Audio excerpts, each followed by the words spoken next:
საქართველოში ყოველი მესამე ბავშვი შიმშილობს. ეს არის UNICEF-ის ბოლო კვლევის მონაცემები, რომელიც ასახავს ჩვენს ქვეყანაში არსებულ სოციალურ მძიმე ფონს. ამ ფონის გათვალისწინებით ჩვენი პოლიტიკური გუნდის ინიციატივაა სასკოლო უფასო კვების დანერგვა როგორც თბილისში, ასევე რეგიონებში, რომელიც წინ გადადგმული ნაბიჯი იქნება განათლების ხარისხის გაუმჯობესების მიმართულებით.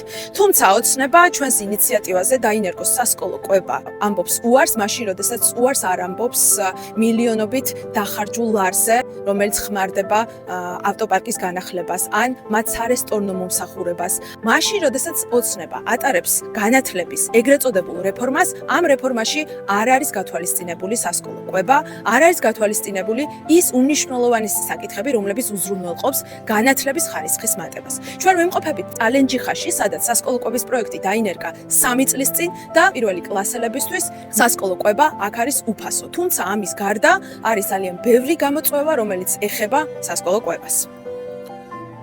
დიახ, ხალბატონო ტატა, როგორც თქვენ ბრძანეთ, ჩვენს მუნიციპალიტეტში აღნიშნული ძალიან კარგი ინიციატივა უკვე მოქმედებს. ადგილობრივი ბიუჯეტიდან ფინანსდება პირველკლასელთა კვება. თუმცა სკოლების ნაწილს არ აღმოაჩნდა ის ინფრასტრუქტურა, სადაც ბავშვები შეძლებენ სრულფასოვნად კვებას.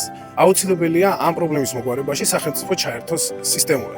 ამაში გულისხმობთ იმას, რომ მოეწყოს ის ინფრასტრუქტურა, რაც საჭიროა ბავშვების უსაფრთხო და ჯანსაღი კვებისათვის.